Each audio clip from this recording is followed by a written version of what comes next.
I have many regrets in life. One of them is not watching Alfonso Cuarón's Gravity in theaters. Why? Because I honestly think that it is one of the best movies of the 2010s. Saying it out loud, it sounds like an oversimplification considering the wide variety of great movies that came out during the decade. But when you really think about it, no other movie immerses you into diegesis the way Gravity does. A diegesis is filled with anxiety, self-discovery, and survival told with a subjective and restricted narration through Gravity's lens. Maybe this movie's not your cup of tea and that's fine, but god damn, you gotta admire how they invoke all the themes mentioned earlier with the filmmaker's technical tools, and what I consider the most important scene of the movie that defines it to what it is. The collision scene. Explorer's been hit. Explorer, do you read? Explorer, approach the floor. I cry every time, it's so beautiful. This movie's restricted and subjective narration is successful thanks to cinematography conducted by 3-time Academy Award winner Emmanuel Lubezki. If you're familiar with Lubezki's repertoire, then you'll notice that he's a sucker for deep focus, long shots, and personal experiences. Beautiful enough to make me screenshot several stills in his work and make them wallpapers from my computer, but I digress. In Gravity, Lubezki's camera is limited in what is going on, and locks into what the audience needs to see rather than what they want to see, sometimes ignoring the suppressing danger that heads towards Stone and Kowalski, elevating the element of suspense. It locks perspective. We either stay on Kowalski, on Stone, or even on the debris close in it. As the camera movement remains spontaneous throughout the scene, the distance framing of the scene remains constant. The variety of the frames, from establishing wide shots like the one where the floor gets hit by the debris and all of its parts start floating everywhere, to personal close-ups for the audience to connect with Kowalski when he notices the debris arriving, which depict perfectly the uncertain solitude of space that the astronauts are involved in. As the framing focuses on the main characters and/or objects that are on the foreground, it surprises the audience when something happens in the background. Cuarón is direct when making both the foreground and background essential to the story. In Gravity, thanks to the deep focus technique, both the foreground and the background go hand in hand, revealing the danger that is in sight for the audience to fear and feel anxious about. It really works. Cause really, we all freaked out when that piece of debris pierced a third astronaut's head. Oh my god, that's savage.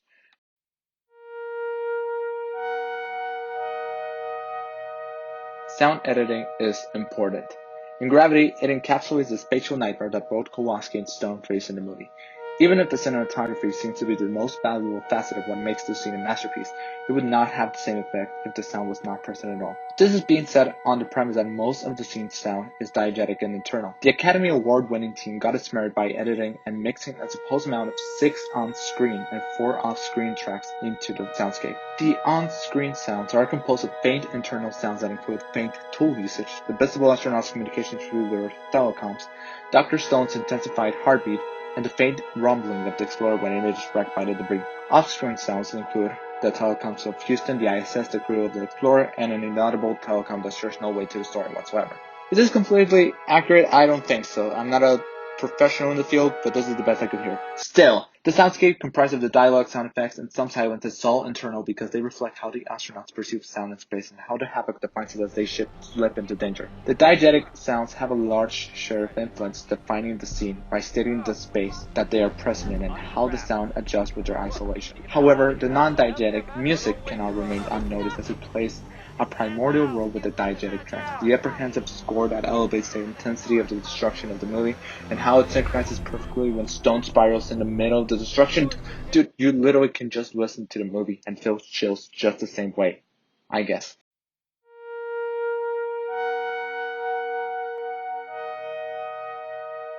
Sometimes, the weight of the mise-en-scène and editing together in this scene is not as remarkable or at the very least memorable as the previous techniques mentioned.